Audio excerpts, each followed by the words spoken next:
ఇచ్చిన అధ్యక్షులకు ధన్యవాదాలు. Thank you madam. ఈరోజు స్పీకర్గా విచ్చేసినటువంటి రాష్ట్ర ప్రధాన కార్యదర్శి వెంకట్ గారు ఇప్పుడు మన క్లాస్ బోధిస్తారు కాబట్టి వారిని మాట్లాడాల్సిందిగా కోరుతున్నాను.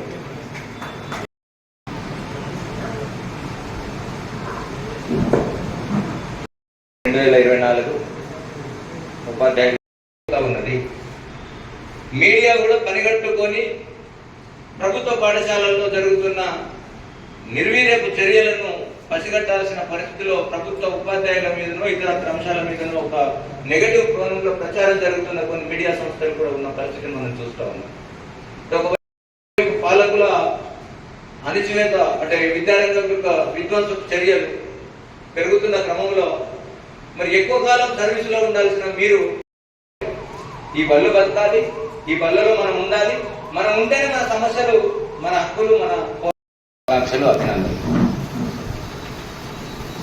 ఉపాధ్యాయుడిగా నియామకానికి ముందు బిఎడ్ శిక్షణ తీసుకోవడం ఒకటి, ఉపాధ్యాయుడిగా సర్వీసులో చేరిన తర్వాత ఉపాధ్యాయ వృత్తిని మరింత దిగ్విజయంగా ముగించుకొని ఏ బెస్ట్ టీచర్ అనిపించుకోవాలంటే ఇలాంటి శిక్షణలు చాలా అవసరం.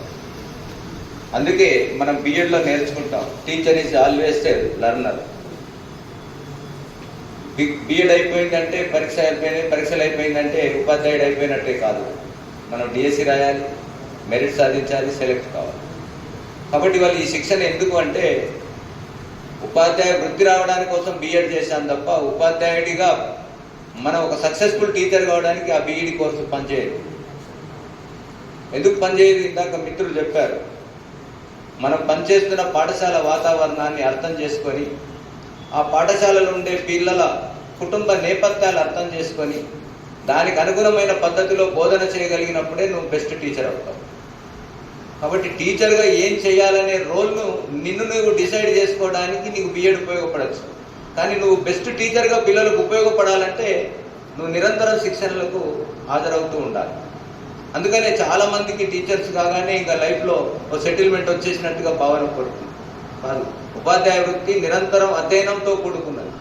ఎంత మంచి అధ్యయనం చేయగలుగుతామో, ఎన్ని కొత్త అంశాలను మనం నేర్చుకోగలుగుతామో అందులో నుండి కొంత భాగాన్ని మనం విద్యార్థులకు ఇవ్వగలుగుతాం. నేర్చుకున్నదంతా ఇవ్వలేము, మనం ఇచ్చిందంతా పిల్లవాడు వంట పట్టించుకోలేడు. కాబట్టి పిల్లవాడికి మ్యాక్సిమం ఎక్స్టెండ్ నాలెడ్జ్ ఉండబట్టాలంటే మన ఎగ్జాంపుల్ పర్సెంటేజ్లో చెప్పాలంటే మనం 100 మాటలు నేర్చుకుంటే పిల్లవాడికి మనం 60 మాటలే చెప్పగలుగుతాం. మనమే 40 మాటలు మర్చిపోతాం చెప్పేటప్పుడు. ఆ 60 మాటలు మనం చెప్తే 40 నుంచి 30 మాటలే పిల్లవాడు గుర్తుంచుకుంటాడు. ఇది సైకాలజికల్ ఫ్యాక్టర్.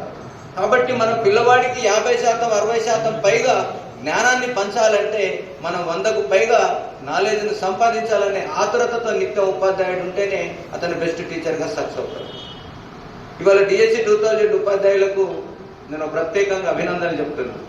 ఎందుకంటే బహుశా 84 నుండి నేను ఉపాధ్యాయ నియామకాలను అంచనా వేసి ఉన్నాను, స్టడీ చేసి ఉన్నాను, చూస్తూ ఉన్నాను. కాబట్టి ఏ ఒక్క సందర్భంలో కూడా ఇంత తక్కువ టైంలో 3 నెలల నోటిఫికేషన్ ఇచ్చి సెలెక్షన్ చేసి ఎంట్రన్స్ టెస్ట్ పెట్టి ముగించిన చరిత్ర ఎక్కడా లేదు ఉపాధ్యాయ నియామక ప్రక్రియలో. 3 ఏళ్ళు 4 ఏళ్ళు మిత్రుడు మేము ఒకే బ్యాచ్ అపాయింట్మెంట్, 2 సంవత్సరాలు పోరాడితే కానీ ఉద్యోగం రాలేదు పరీక్ష రాసి. కానీ ఇలా మీకు ఒక గొప్ప అవకాశం, ప్రభుత్వం ఒక సంకల్పం కావచ్చు, ఏదో కావచ్చు, 3 నెలల్లో నియామక ప్రక్రియను పూర్తి చేసింది. ఇలా డిఎస్సి 2024 ఉపాధ్యాయుల చేతుల్లో ఈ రాష్ట్ర విద్యారంగ భవిష్యత్తు ఆధారపడి ఉన్నది.